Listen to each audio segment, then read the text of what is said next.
күн достар, қалайсыздар? Көптен каналыма видео рецепт салмаған екенмін. Осындай бенто торттардың рецептін қабыл алыңыздар. Яғни шоколадты корждан жасалатын бенто торттар. Мұнда біз айранымызды және жұмыртқаны бөлме температурасына дейін қойып қоятын боламыз. Ең алдымен осы айранға ас содасын салып, араластырып бір шетке қойып қоятын боламыз. Одан кейін құрғақ ингредиенттерді өзара араластыратын боламыз. Ол үшін какаоны алып осындай електен өткізіп аламыз. Құрамындағы осындай комочектары болмау керек, барлығын езіп, осылай өткізіп, жақсылап өткізіп алатын боламыз. Яғни көміршыл газы болмау керек. Одан кейін оның үстінен ұнымызды жақсылап өткізіп, елеп алатын боламыз. Міндетті түрде жасап көріңіздер, достар, өте керемет дәмді шығатын болады. Енді жасалу жолы кішкене қиындау болғанмен, бірақ дәмді торт дайын болады. Енді оның үстінен аздап шым-шым тұзымызды сеуіп жіберіп, жақсылап біркелкі болғанға дейін жақсылап араластырып алатын боламыз. Осылай енді барлығын бір шетке қойып қоятын боламыз. Ендігі кезекте біздер бір жұмыртқаны, яғни бөлме температурасындағы жұмыртқаны алып, оның үстінен осындай қантымызды аз-аздан салып, жақсылап миксерлеп алатын боламыз. Барлығын жақсылап осылай қантты ерігенге дейін жақсылап араластырып алатын боламыз. Міндетті түрде осы рецептпен жасасаңыздар, достар, керемет болып шығатын болады. Жақындарыңызды туған күндерімен құттықтап, осылай қуантып алуға керемет себеп болады. Енді оның үстінен біз манағы айран мен ас содасы араласқан сұйықтығымызды, оның үстінен сұйық майымызды және қайнап тұрған ыстық суымызды құйып, барлығын жақсылап біркелкі болғанға дейін миксермен араластырып алатын боламыз. Жасап көріңіздер міндетті түрде.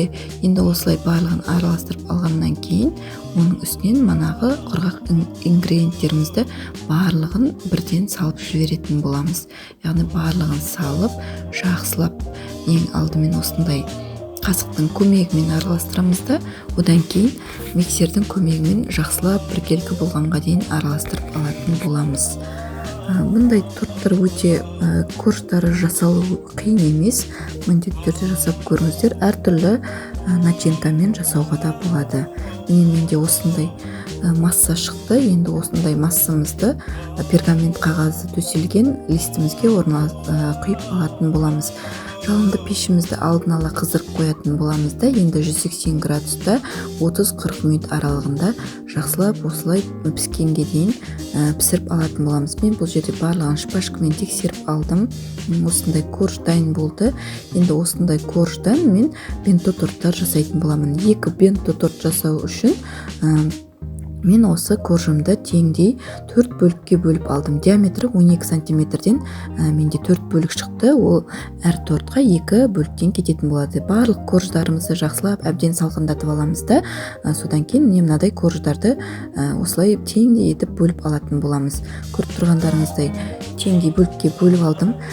Корждарды алдын ала бір күн бұрын дайындап қойып, мен салқындатқышқа салып сақтап қойдым. Сол кезде өте керемет болып шығатын болады. Енді біз осылай корждарымызды пропитать ету үшін мен осы жерде қойылтылған сүтпен суды араластырып, жақсылап барлық корждардың үстінен жағып шығып, оны бір шетке қойып қоятын боламын.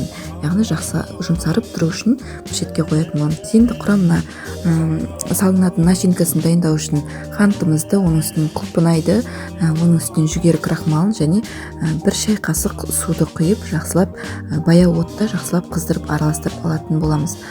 Бұл жерде құлпынайды замороженный түрін пайдалансаңыз да болады, немесе балғын түрін, яғни кәдімгі өзін пайдалансаңыз да болады. Шамалы жұмсарғаннан кейін оның үстінен езіп алып, жақсылап араластырып бір шетке салқындатып қоятын боламыз.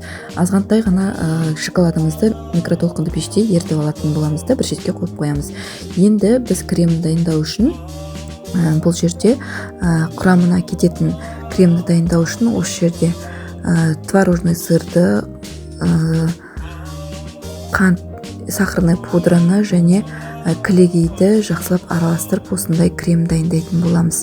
Бізде кілегей 33%-дан төмен болмау керек. Енді кремнің жарты бөлігін алып, оған манағы ертілген микротолқынды пеште ертілген шоколадымызды салып, жақсылап араластырып алатын боламыз. Бір тортымызға бізге осындай шоколадты крем кететін болады, ал екінші тортымызға бізге кәдімгі ақ кремнің өзін пайдаланатын боламыз. Міне барлығын мана айтқанымдай жақсылап көргендеріңіздей араластырып алатын боламыз.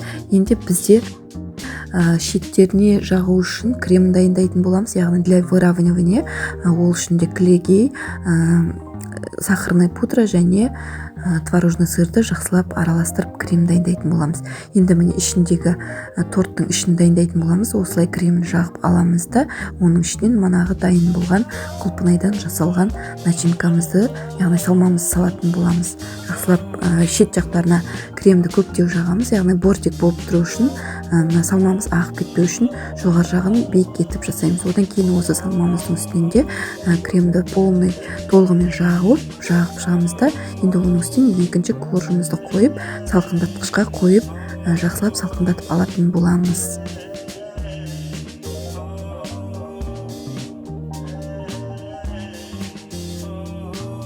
Ендігі кезекте біз екінші торттың салмасын дайындайтын боламыз. Ол үшін мен арахисті салма дайындауды жөн көрдім. Ең алдымен жай баяу отта қанттымызды, оның үстінен аздап суымызды құйып, жақсылап карамель жасайтын боламыз. Бұл жерде процесс қиындау болады, достар, алдын ала айтып кетейін. Өте күрделі, сондықтан да жақсылап мұқият жасаңыздар. Судың жақсылап жай отта қайнатып осылай карамель күйге келтіріп аламыз. Егер де қатып қалып жатса, аздап тамшы су тамызып жіберсеңіздер болады. Менде бұндай карамель бір жасағаннан шыққан жоқ, 2-3 рет жасағанда осындай карамельді жасауды үйрендім. Енді осылай жақсылап қатты қайнағаннан кейін, оның үстіне манағы клегейімді микротолқынды пеште қайнатып алдым да, оны құйдым. Одан кейін шамалы уақыттан кейін оның үстінен сары майымызды салып, осылай жақсылап араластырамыз. Оның үстінен шым тұзымды салып, жақсылап салқындатып алдым. Әбден салқындағаннан кейін, бөлме температурасына дейін салқындағаннан кейін, оның үстінен арахисімді салып, міне осылай жақсылап араластырып бір шетке қоятын боламыз. Енді мана айтқанымда екінші корждың үстінен, коржымыздың ішінен осылай шоколадты кремімізді пайдаланамыз. Мен бұл жерде қоңыр шоколадты пайдаландым. Негізінде қара шоколадты пайдалансаңыздар өте керемет түсті болып шығады. Енді міне осылай екінші тортымды осылай дайындадым. Барлығын салқындатқышқа салып, осылай қолымнан келгенше әрлеп алдым. Бұдан да керемет әзірлей аласыздар. Әрлей алсаңыздар, тіптен керемет болады, ас болсын. Достар, менің каналымда рецепттер ұнап жатса, міндетті түрде лайк басып, пікір жазып қалдыруды ұмытпаңыздар. Рахмет.